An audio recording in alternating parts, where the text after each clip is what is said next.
bom dia. Pronto? Ei, pessoal, bom dia! Como é que vocês estão no 12 por aí? Olha só, hoje estamos aqui estreando o cast no 12. Vocês estavam pedindo, estavam perguntando, Grace, não vai rolar o cast, tá todo mundo fazendo cast, cadê o seu cast? Mas eu estava esperando o momento certo, só que o momento certo é aquele momento que a gente constrói o momento certo. E aí, ontem eu tive aqui a incrível presença do Matheus aqui no meu escritório. Eu falei, gente, não posso perder essa oportunidade de estrear o cast no 12, onde eu vou estar trazendo para vocês aqui pessoas que têm a mesma linha de raciocínio, que vivem o mesmo propósito que eu, e para mim é uma grande alegria poder estar inaugurando hoje com você, Matheus Corrêa, e é uma grande alegria. Eu quero apresentar essa pessoa para vocês, porque aonde ele passa, ele traz essa luz, esse viver sobre o sobrenatural, e é sobre isso que a gente vai falar hoje aqui neste cast. Então a gente tá olhando pra cá, a gente não sabia, mas a gente tem que olhar pra cá, porque é o primeiro dia, é assim mesmo, e podcast é assim, tá, gente? Não é igual uma live, é assim descontraído mesmo. Então vocês vão assustar um pouquinho, porque a gente tá se organizando aqui, o pessoal tá aqui, tá todo aqui no apoio, e eu quero falar pra vocês que nós vamos falar sobre como viver uma vida no sobrenatural. Vocês estão a fim de saber sobre isso? Então fica com a gente até o final desse cast, que vocês vão descobrir muitas coisas na live de hoje. Matheus Corrêa, teólogo, escritor e amigo de Jesus como a gente. Então, pensa, a gente tá assim, ó, com Jesus, então nós estamos aqui no 12, né, Matheus? Se apresenta pro pessoal. Seja bem-vindo, Matheus. Obrigado, Grace. É um prazer estar aqui com vocês e para mim é uma alegria muito grande estar estreando o programa. De fato, tem sido uma ênfase da minha mensagem que eu tenho carregado, né? Essa compreensão de que nós somos feitos a imagem dele para sermos resgatados por ele, para vivermos manifestando uma novidade de vida. E dentro disso, então, eu fico muito feliz de poder compartilhar aqui, estrear esse programa. Para aqueles que não me conhecem, eu sou Matheus, sou teólogo, sou escritor, estou lançando em breve um curso sobre finanças à luz da Bíblia também, para poder mostrar essa novidade de vida. E para mim é um prazer estar aqui com você. Eu fico muito feliz. Gente, pensa, o primeiro cast já ser assim abençoado no 12, literalmente. Então, quero convidar vocês para que estão chegando agora, já começa a compartilhar.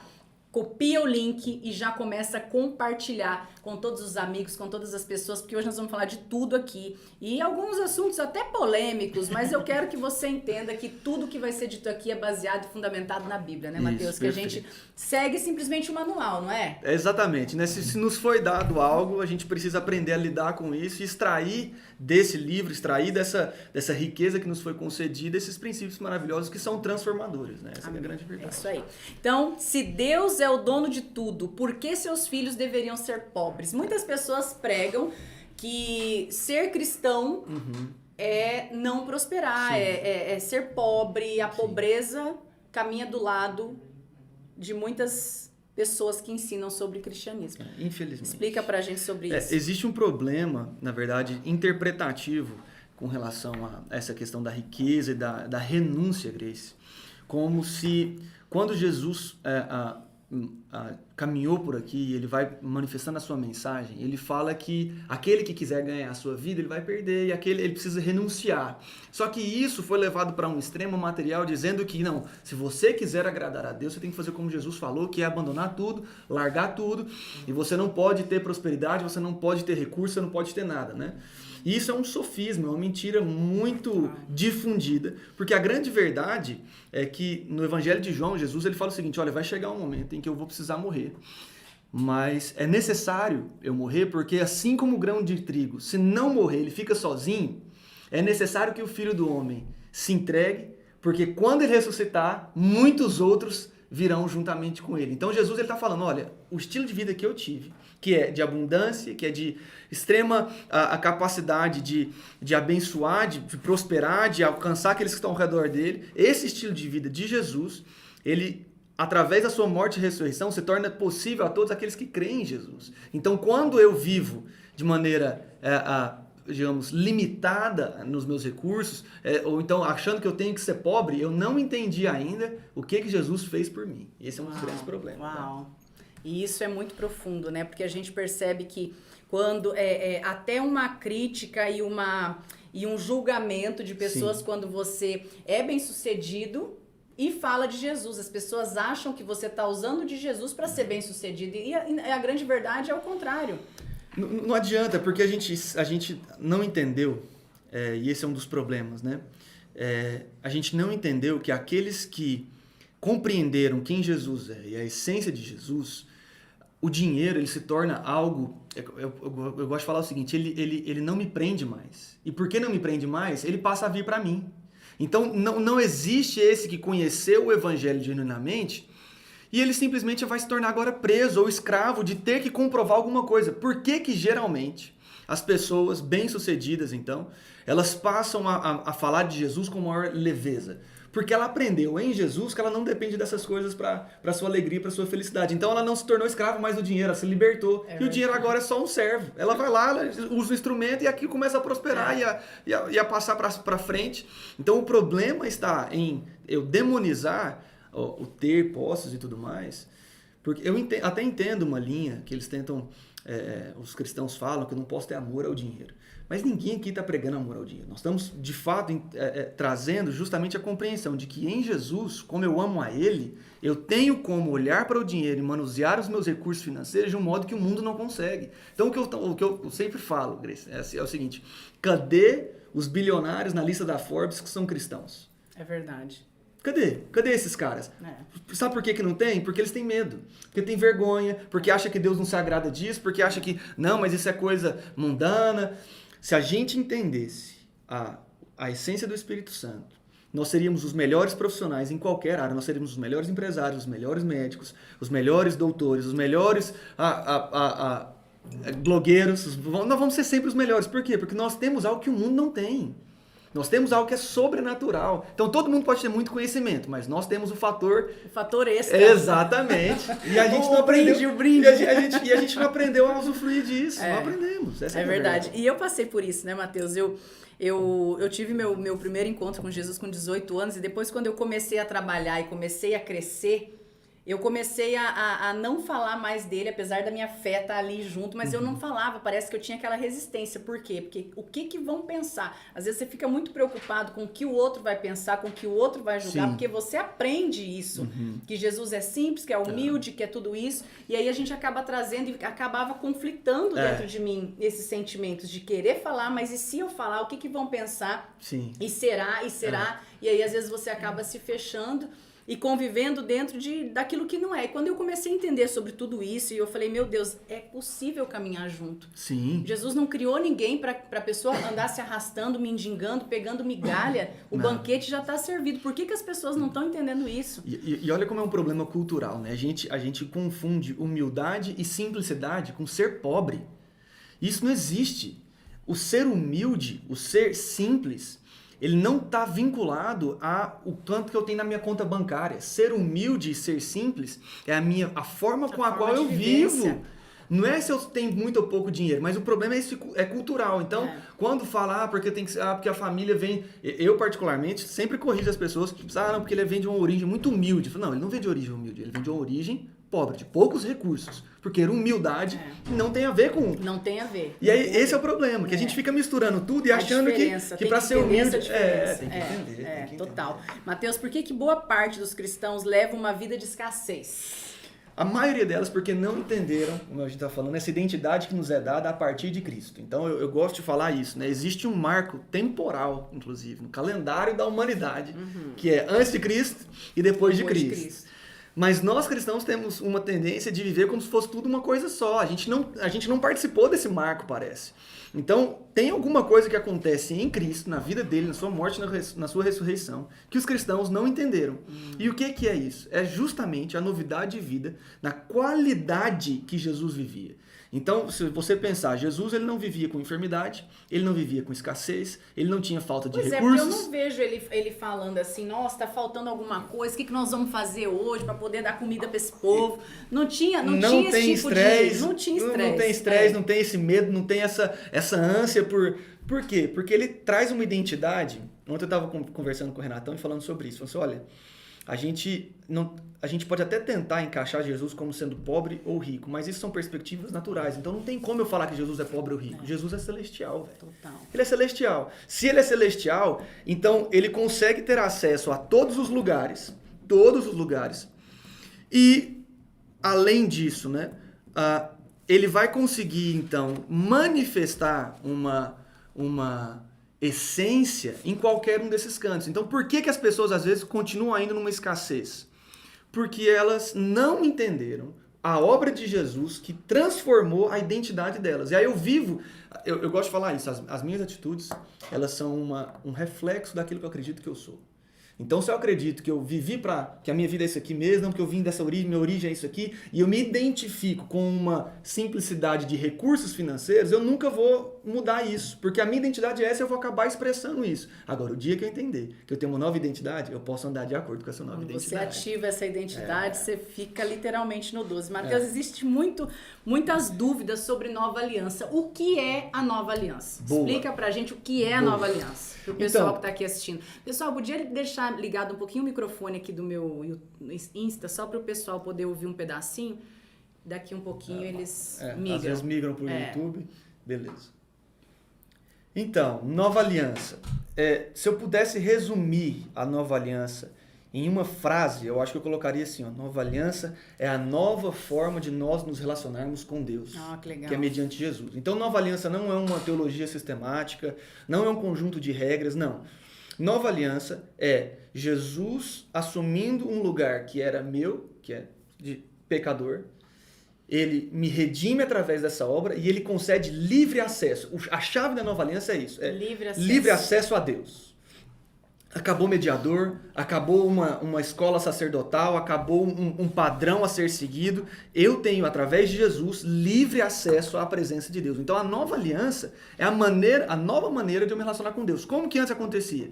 Se a gente olha para a história, tanto da igreja quanto da história bíblica, a gente vai ver que o relacionamento com Deus era pautado naquilo que eu podia obedecer. Na capacidade minha de obediência aos mandamentos de Deus. Qual que então é a nova aliança? Isso é a velha aliança. A nova aliança é eu me relacionar com Deus mediante a obediência de Jesus. Uau. Eu me coloco em Jesus e por isso agora eu tenho livre acesso a Deus. Então, nova aliança de maneira muito simples seria isso. É o novo, está lá em Hebreus, capítulo, se não me engano, capítulo 10. O novo e vivo caminho que ele pagou e que ele consumou através do seu sangue vertido na cruz. É isso. Eu tenho um novo e um vivo caminho para Deus. Eu tenho livre acesso. É um livre acesso. Acesso a Deus. Acesso a Deus. Gente, não tem nada melhor do que ter acesso livre, não é? Você não precisar preocupar de ter que depender de um humano para poder você chegar a Deus. Você tá livre, é livre acesso, free. Sabe o que é free? É você ter acesso livre o tempo todo. E às vezes as pessoas perguntam assim, como é que você fala com Deus? Como é que é teu relacionamento com Deus? Eu falei, gente, eu entro no carro e falo, vamos junto, entra aqui, vamos conversando. Tem hora que eu acho que no trânsito as pessoas olham e falam assim, essa menina é meio doida, tá falando sozinha, mas eu tô ali comunicando, falando. Mateus, qual que é a principal mensagem da nova aliança? Então é isso, é esse livre acesso. Eu falaria isso. A novidade agora é que você não precisa mais de alguém que seja teoricamente mais santo, mais perfeito, mais alguma coisa do que você, para poder te levar para Deus. Você tem livre acesso mediante Cristo. Se você crê em Jesus, para mim essa é a mensagem principal. Se você crê em Jesus, você reconheceu que Ele é o seu Salvador, que Ele assumiu o seu lugar naquela cruz e que agora Ele te concede uma nova vida, você tem o livre acesso à presença de Deus, você pode se relacionar. E eu gosto de falar que Deus é tão maravilhoso que ele sendo ele se expressa de 3 formas para não ter para onde a gente correr. Não tem problema. Se eu precisar de um amigo, um consolador, um ajudador, nós temos o Espírito Santo para isso. Se eu preciso de aquele irmão mais velho, ou o meu Senhor, ou aquele que vai me aconselhar, aquele que vai me conduzir, que vai me ensinar, Jesus, o mestre, meu noivo, meu amado, meu irmão, aquele que se tornou o unigênito, que se tornou primogênito de Deus. E se eu precisar de um pai? E se eu estiver precisando de um acalento, de um refúgio, de uma fortaleza? Tá aí Deus para isso. Então Ele se manifesta de várias formas. Daquilo que eu preciso. Gente, que incrível, né? Incrível. Quando a gente começa a aprofundar nesses assuntos, a cabeça vai assim, ó. E é muito engraçado que quando você coloca a tua expectativa no homem, quanto mais expectativa você cria, eu sempre falo isso, que a frustração nada mais é do que uma expectativa criada da forma errada e da pessoa errada. Isso. Porque quando você não cria expectativa, você não se frustra. Exato. Agora, por que muitas pessoas às vezes vão para uma igreja, vão para uma empresa, ou enfim, para qualquer lugar e acaba se decepcionando no caminho, porque criou uma expectativa errada sobre algo, sobre alguém. e aí acontece a frustração. Você concorda com isso? Totalmente. Até porque, assim, a gente vai ver um mecanismo humano muito comum, que é o de buscar por regras certinhas, assim, passo a passo, né? Então, você vê que chama atenção. 7 passos para sua liberdade financeira, 4 passos para um casamento saudável, 5 chaves para não sei do quê. E aí, o homem, ele também quer, me dá aí, Grace, por favor, quais são os 12 passos para ter um relacionamento com Deus? O que eu tenho que fazer? Me fala aqui, não, eu vou obedecer essas regras aqui, que aí eu vou agradar a Deus, é isso? E aí, quando você fala, não, você não está entendendo, é na sua intimidade, é na sua liberdade, é na sua individualidade que você vai construir um relacionamento, aí a pessoa fica assim, mas e agora? Como? E aí, quando eu coloco, aí esse é o problema, aí eu coloco a expectativa numa igreja, eu coloco a expectativa numa liturgia, numa decoração, num pastor pregando, achando que é aquilo que vai me conduzir a uma novidade de vida. Quando, na verdade, a novidade de vida vem quando eu assumo as rédeas do meu relacionamento com Deus. Uau. É liberdade. É liberdade. Isso é ser livre. Totalmente. Gente, eu sou livre. Vocês são livres? Como é que vocês são aí? Tem que falar, tem que sentir. E o que é liberdade pra você, Matheus? Assim, ó, se você pudesse resumir a palavra liberdade. Livre. Sou livre. Isso eu gosto. Tem até um versículo que eu amo, né? Jesus fala lá em João 8, ele fala o seguinte, olha, a quem o Filho libertar, esse verdadeiramente livre será. Uau! Então, onde está isso aí que eu vou... João capítulo 8. É porque eu tô lá no Velho Testamento ainda. Eu vou chegar lá. João 8. Mas para mim, ser livre é você poder expressar toda a sua essência sabendo a quem você deve. Então, a quem que eu devo satisfação? Só o meu Criador. Ele, gente. E por isso eu sou livre. Eu sou livre da opinião humana, eu sou livre da crítica, eu sou livre do elogio, eu sou livre dessa dependência, eu sou livre para poder expressar tudo aquilo que ele colocou dentro de mim. Então, para mim, a liberdade eu posso ser totalmente desprendido de qualquer opinião humana, qualquer situação humana. É bom, hein, eu gente? vou expressar que Deus quer que eu seja. E você sabe que às vezes as pessoas julgam, né? Essa semana eu tava num treinamento e foi muito engraçado, porque eu caminhei nos cacos de vidro e aí algumas pessoas colocaram umas críticas e eu olhava e falava assim, gente, nada a ver, não tem nada a ver o que a pessoa tá falando. E eu pensei, vou responder, não vou gastar mesmo. Eu falei, não, mas eu vou responder porque às vezes outras pessoas precisam entender o que é ser livre. Sim. Aí quando eu dei uma resposta, teve até uma moça que mandou pra mim inbox e falou assim, Grace, o correto é não responder. O correto é dar a outra face. E eu fiquei pensando, não, o correto é fazer aquilo que eu quero. Isso. Eu sou livre. Eu sou livre. Eu sou livre. Por que eu tenho que fazer o que as pessoas acham que é correto fazer? Eu tenho que fazer o que eu acho que eu quero fazer. E com isso, a minha intenção é ensinar até tirar aquele bloqueio de passividade. Porque às vezes a pessoa vai ficando tão pacífica a vida inteira, só pensando em agradar o outro, que eu tenho que agradar, porque eu não posso falar isso, porque vão pensar aquilo. E acabam distorcendo toda essa liberdade. Esse é o ponto. Eu acho que há um problema de distorção na mensagem de Jesus, justamente porque as pessoas não compreendem, por exemplo, que Jesus ele não sucumbiu, ele não se prostrou ante essas pressões sociais. A gente esquece de falar isso. Então Jesus fala, não, venham até mim porque eu sou humilde, manso, de coração. Vem cá. Só usam essa parte, manso beleza. e humilde. Não, porque bem-aventurados os pacificadores. E aí, só que coloca aquele que teoricamente segue a Jesus como refém. Um refém do mundo. Do mundo. Tem que dar outra face, tem que Agora bater, eu te pergunto, tem que ser o sofredor. Jesus estava num contexto religioso muito mais intenso que o nosso, o judaísmo. Que ele se colocou como mestre da lei, sendo totalmente pressionado a ir para um rumo que ele não foi. Então, chegou um certo momento da mensagem de Jesus que ele literalmente vira assim para o povo, tá lá uma multidão ouvindo, ele fala o seguinte, olha, vocês ouviram o que foi dito. Eu, porém, agora eu vou falar isso. Então, é mais ou menos assim, ó. O mundo tá falando assim, assado. As pessoas dizem que você tem esse dever de comportar assim. Eu, porém, agora tô falando... Ele assume o seguinte, olha, eu sei que... É como se você virasse para essa moça e falasse, olha, eu sei que o normal é ninguém responder. Eu sei que a maioria. O correto, politicamente correto, é não fazer isso por causa disso. Eu, porém, tô te falando. É você assumir essa identidade. Eu, porém, tô te falando. Eu sou livre. Jesus faz isso. Jesus faz isso. É isso. Não, e é lindo ver que ele descia o porrete mesmo. Não tinha essa, não. Não tinha alisar, passar a mãozinha na cabeça, não tinha nada disso. Mateus, como um cristão pode prosperar, na tua visão? Olha, a primeira coisa que eu gosto de trabalhar nessa mente é o seguinte, o que nós consideramos como prosperidade? Então, esse é o primeiro ponto.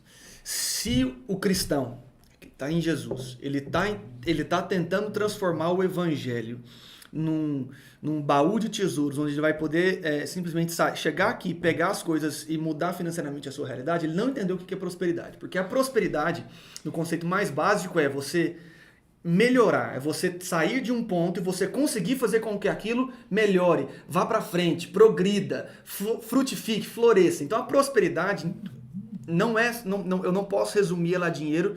Por quê? Porque a prosperidade ela vai ser justamente uma identidade que vai brotar no meu casamento. O que é um casamento próspero? Não é um casamento rico. É um casamento que cresce em intimidade, que ao decorrer dos anos, a comunicação entre o casal melhor, tá prosperando. Tá prosperando. Tá tendo frutos, então tá tendo filho, tá prosperando. Tá ficando cada vez mais íntimo, tá cada vez mais unido, cada vez mais interativo. E aí trazendo isso para as finanças. O que seria prosperidade?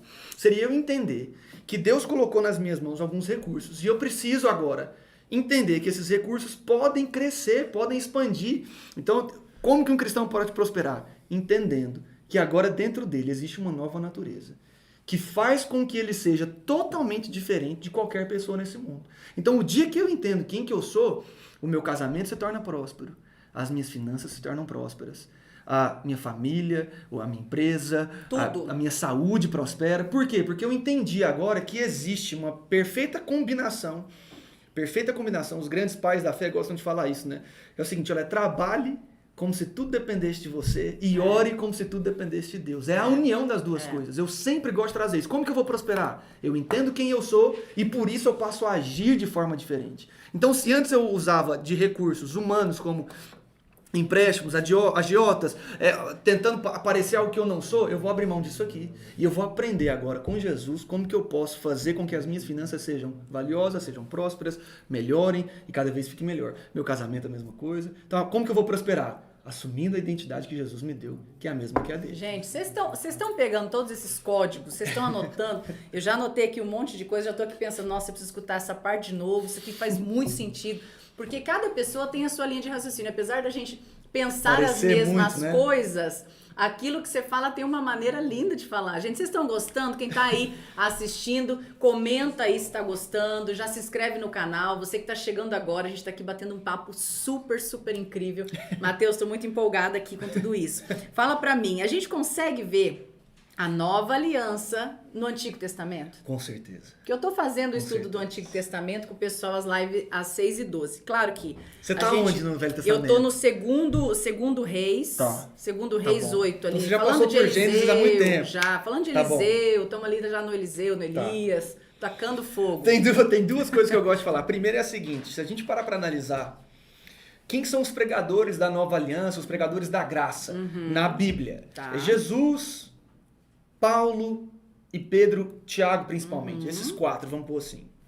O que eles tinham em mãos, Grace, de escrituras sagradas, para poder pregar a graça, a nova aliança? O que você está lendo com eles. Só os livros. O Pentateuco, que é Gênesis... É verdade, porque eles estavam... O Novo Testamento estava sendo escrito. Estava sendo escrito, não tinha Novo Testamento para eles. Então os caras... Qual que é a loucura? É a gente achar que o Velho Testamento não mostra a graça de Deus. E revela claramente. Tem um texto que eu acho maravilhoso, que eu citei João 8. No finalzinho do capítulo 8, Jesus vai falar que ele, desde sempre, ele é o eu sou. Antes de Abraão, ele é. E aí os fariseus ficam loucos. Jesus fala, você não tem nem 50 anos, você está falando que você viu Abraão. Que história que é essa? E Jesus fala, Abraão viu o meu dia e muito se alegrou. E aí quando você vai no original, quando Jesus fala que Abraão viu a ele teve contato visual. A palavra que está lá é a palavra que Paulo usa para falar para os romanos o seguinte, olha irmãos, eu desejo vê-los. Essa mesma expressão ver, de ter contato visual, de encontrar, é o que Jesus falou que Abraão teve com ele. Aí você vai na história de Abraão, você fala, cadê Jesus? Cadê Jesus? Eu não estou vendo Jesus aqui não. Mas lá em Gênesis 15, talvez você tenha passado, tem um momento que Deus vai fazer uma aliança com Abraão. Vou anotar aqui para depois voltar lá no Gênesis. Isso, Gênesis 15. Gênesis 15. Qual que é o enredo? Resumindo, em Gênesis 12, Abraão recebe uma promessa. Você vai ser pai de multidões. Sai da sua terra, que eu vou te mostrar um lugar para você ir. Ele pega os negócios dele, capa no mato e vai embora. E começa a andar. E passa tempo, passando, e nada do filho dele chegar. Aí tem uma hora que Deus reforça a promessa. Fala, olha, Abraão, vai vir de você.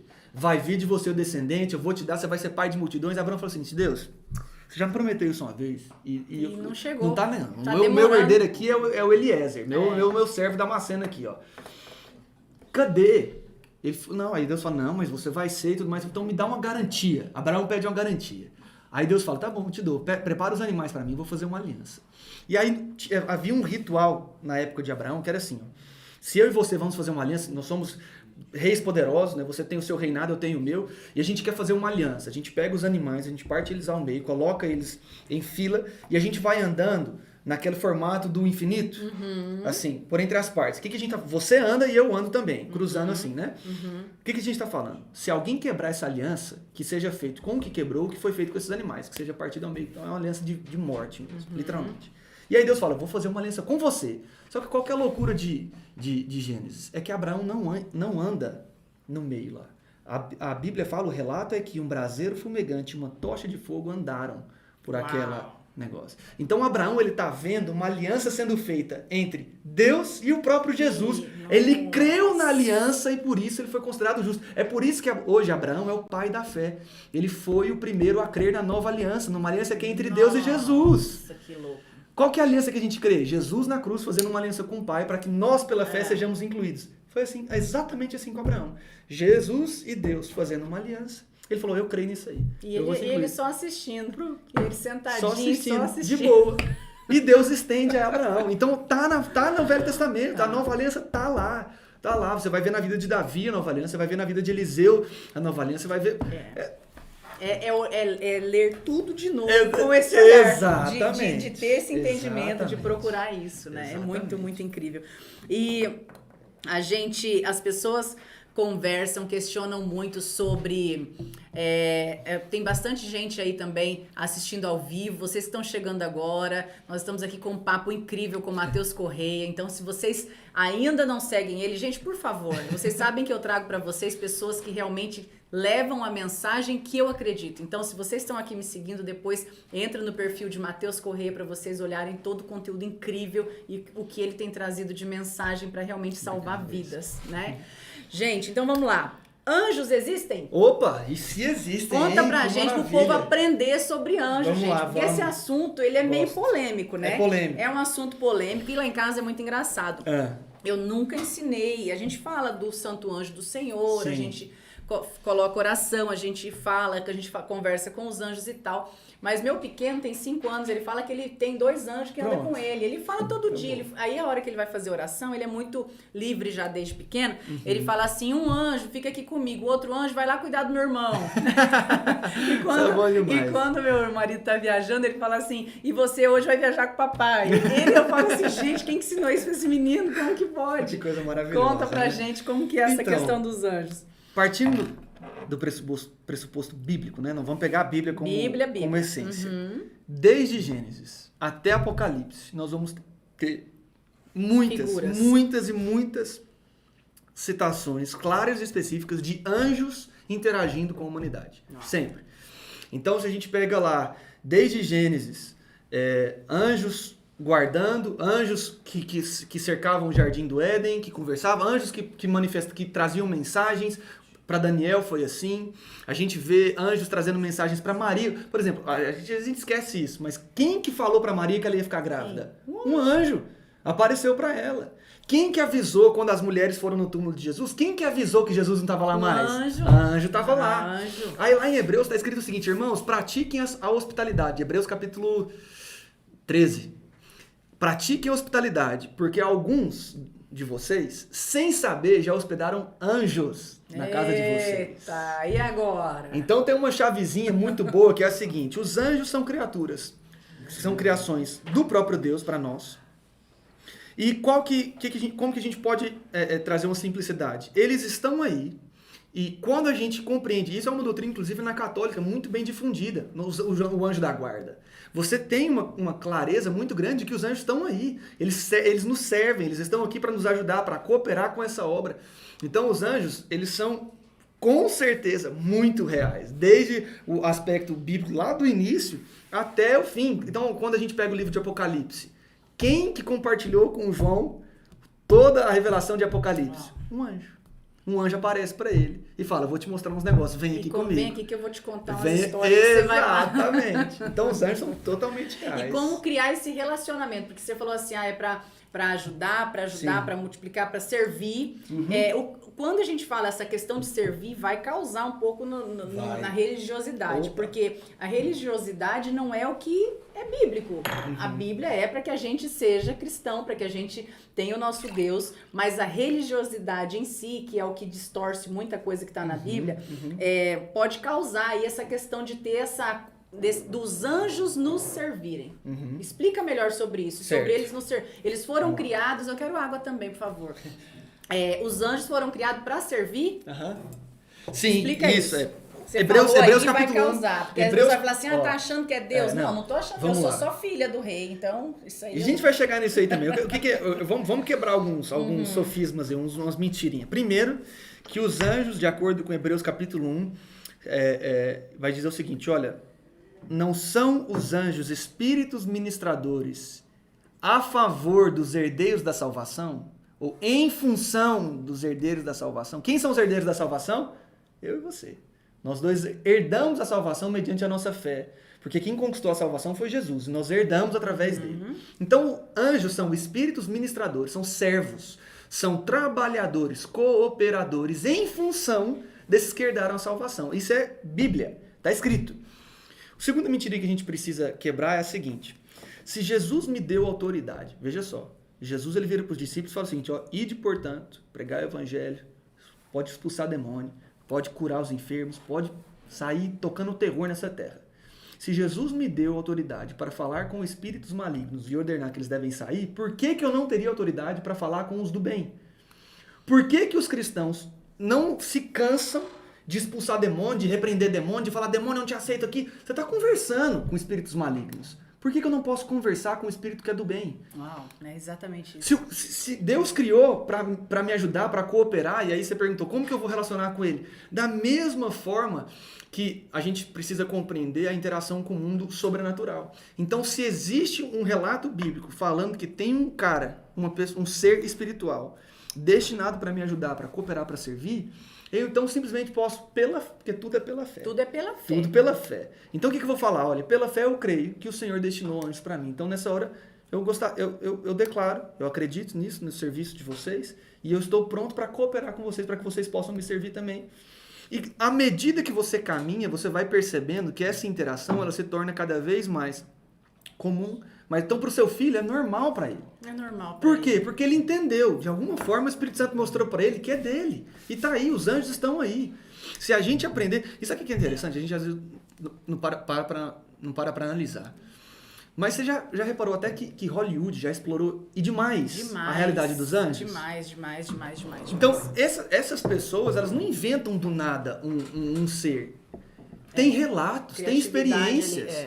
Tem experiências e por isso, então, elas começam a, obviamente, trazer para um contexto cinematográfico, mas é uma realidade. É uma realidade. Então, como que eu vou interagir com o anjo? Pela fé, crendo que o Senhor já disponibilizou isso para mim. E se Cristo me deu autoridade, se agora eu estou na autoridade de Cristo, por que eu não poderia dar ordens a eles? Porque eu posso falar, mas está escrito lá que só o Senhor dará ordem aos anjos. Pois é, mas agora eu estou em Cristo. E aí? Como é que faz? Eu estou sentado com ele nas regiões celestiais, de acordo com Efésios capítulo 1. E agora? E agora? Eu vou ficar parado? Se o anjo está aqui esperando para poder fazer, está aqui esperando. Aí você não usa, ele fica triste. É como se eu virasse para você e falasse assim, Grace, eu criei essa caneta aqui para você escrever. Aí você fica assim, mas será que eu posso mexer com ela mesmo? Aí você fica assim, Mateus, gostaria que você escrevesse uma mensagem aqui, fala com a caneta, pega a caneta aí, Mateus, escreve a mensagem. Eu tô aqui, pega, tá aqui, é para você, eu fiz para você. Os crentes estão assim, Deus cria o anjo, fala assim, eu tô aqui para te servir, para cooperar com você, com a sua obra, com a sua vida. E você fala, Deus, fala com o seu anjo aí para fazer... Fala com ele, dá as ordens, você tem autoridade de Cristo. Vocês estão entendendo isso, gente? Isso é polêmico, profundo, mas precisa ter um entendimento e um esclarecimento sobre isso. Por quê? Porque às vezes você está dando tanto murro em ponta de faca e você pode dar umas ordens aí, quem gosta de dar umas direcionamentos, pode dar umas ordenzinhas para os anjos. Opa! E eles vão agir a teu favor também. Se a gente ler o livro de Atos, a gente vai ver que tem um determinado momento que Pedro é preso pelos líderes judeus. E aí a igreja entra numa intercessão e eles começam a declarar. E aí, misteriosamente, um anjo vai lá, na prisão, faz o guarda adormecer, abre os grilhões, abre a cadeia de Pedro e tira ele de lá. O que você acha que os irmãos oraram? Anjo, Pedro tá lá na cadeia, vai lá. E sabe o que é o mais louco? Sabe o que é o mais louco? Ai, que é o louco. seguinte, Pedro bate na porta, o povo morrendo de medo da perseguição, porque Pedro tinha acabado de ser preso. Ele bate na porta, chega uma moça lá pra atender, fala assim, quem é? Aí Pedro fala, sou eu. Aí ela vira e fala assim, ih, deve ser o anjo de... O Pedro tá aqui na porta. Aí o povo responde assim, deve ser o anjo do Pedro. Não é o Pedro, deve ser o anjo. Deve ser o anjo. Então, pra eles era mais fácil acreditar que o anjo de Pedro estava lá para trazer uma mensagem do que o próprio Pedro ter saído da prisão. Então, é uma realidade bíblica o fato de que eles interagiam, conversavam, viam com os anjos. Por quê? Porque Deus criou pra gente. Deus criou pra... E você acredita, pelos olhos da fé, que cada um tem um? Tem gente que pode ter dois? Como é que é essa distribuição aí? Olha, a distribuição... Tem que ter uma distribuição justa. Eu gosto de falar o seguinte. O Criador, ele sabe como criar e para quem criar e quanto criar. E sabe quanto que cada um Isso, precisa, eu né? confio. Então tem uma galerinha que precisa de uns 8. Outros são mais quietinhos, são uns 2, 1 ou 2 tá bom já. Não, mas sério, eu acredito que sim, que existe uma diferenciação até, obviamente, por uma questão logística, né? Então tem gente que necessita de maior auxílio, porque está empenhado em coisas que são mais exigentes, digamos assim. Então, tem outra mentirinha rapidinho que a gente precisa matar, que é que Deus quer que todos... Deus trata todo mundo igual. Isso não é verdade. Quando a gente olha para a parábola dos talentos, por exemplo, ele dá 5 para um, dá 2 para outro e 1 para outro. Por que Jesus fez isso? Por que o Senhor faz isso? Por que não foi distribuição Por igual? quê? Por que não é? Porque cada um tem uma capacidade. E o Criador sabe qual que é a capacidade de cada um. Então ele ama todos igualmente, mas ele sabe que cada um tem uma capacidade de gestão. E para isso também eu acredito que os anjos vão ser nessa ordem. Então se há sobre você um encargo, se há um propósito, se há um trabalho muito árduo a ser realizado, eu acredito que Deus vai disponibilizar mais anjos para te ajudar a cooperar nessa obra. Quantos anjos vocês estão tendo aí? Quantos anjos vocês estão precisando? Vai colocando nos comentários aí, diante daquilo que você tem feito, quantos anjos você tá aí na tua gerência. E pode ser que progressivo. Se você deve começar a dar trabalho de um demais, você vai Nossa designar senhora. outro pra tu aí. Os meus estão tudo no 12 Tá tudo já. despenado já. Tá tudo despenado. Meus anjos, as asinhas já estão igual o meu pintinho. Meu filho ganhou um pintinho lá em casa. Ele é todo despenadinho. Eu olho e falo assim, gente do céu, de onde saiu essa criatura? Mas é incrível. Ô Matheus, e falando disso, e é possível ver aos olhos humanos? Isso é bom. Isso é legal de Isso entender. É bom. Isso é legal de você explanar também pro pessoal. Vamos deixar isso bem claro, né? Existe um problema da gente querer naturalizar aquilo que é espiritual. Então eu gosto de trazer para um exemplo, para depois jogar isso para a questão dos anjos, né?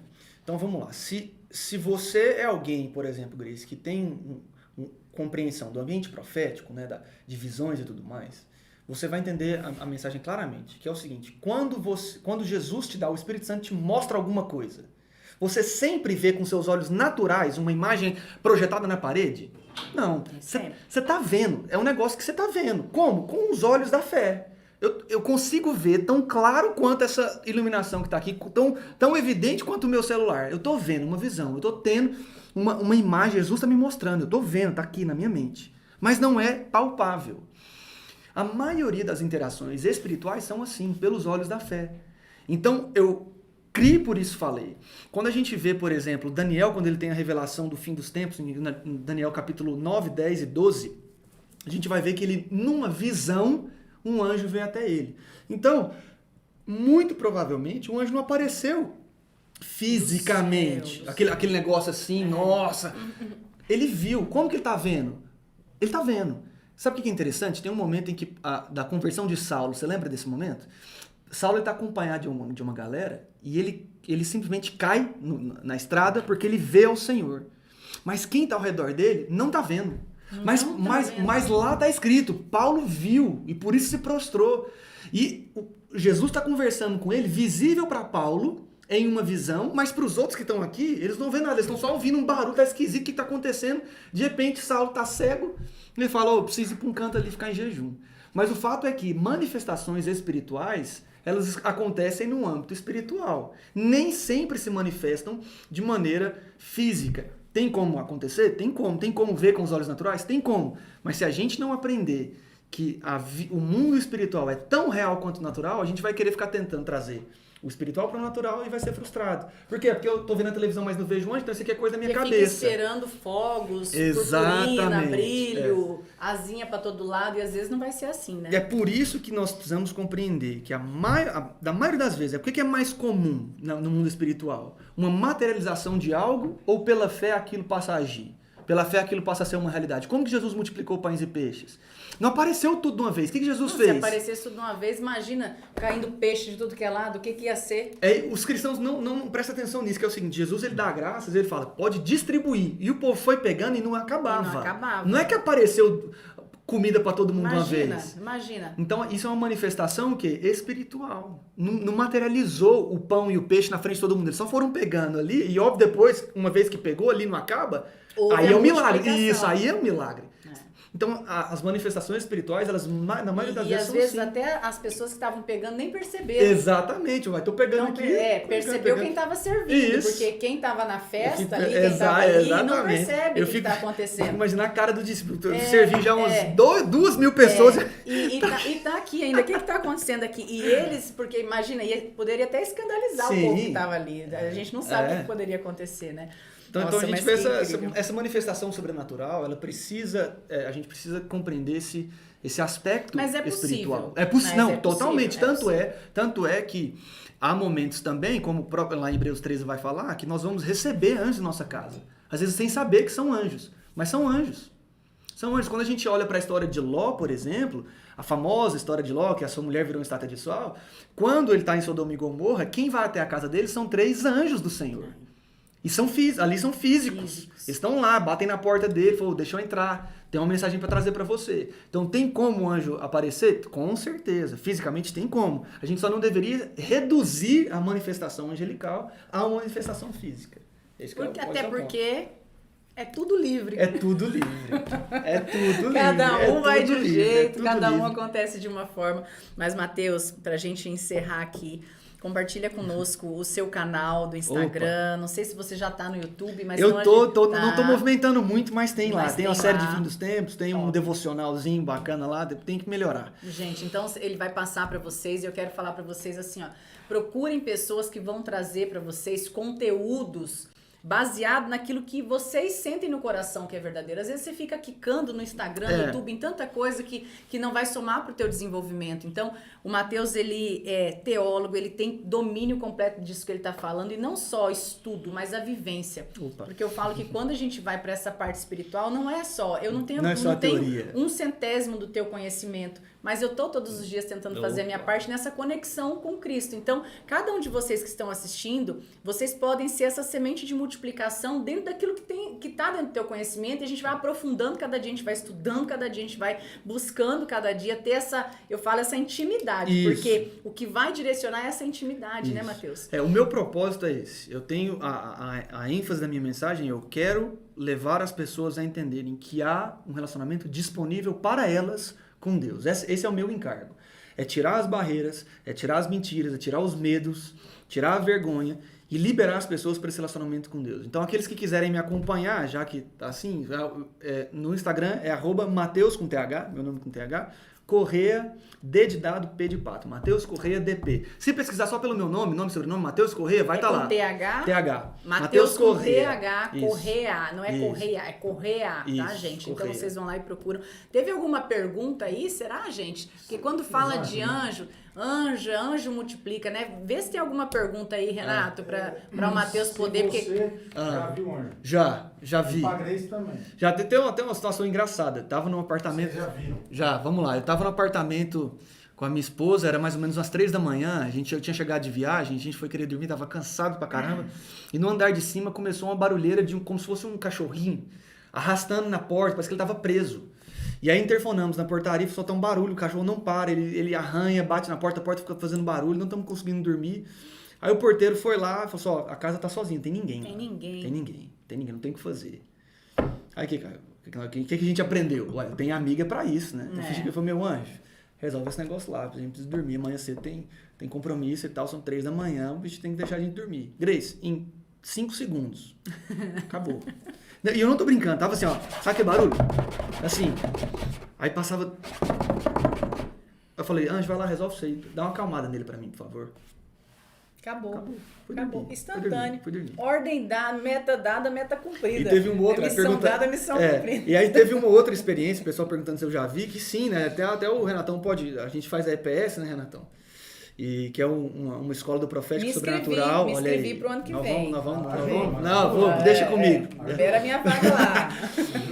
E aí, num determinado momento, a gente fazendo um exercício para praticar isso, né? Exercitar os olhos da fé e compreender essa interação angelical.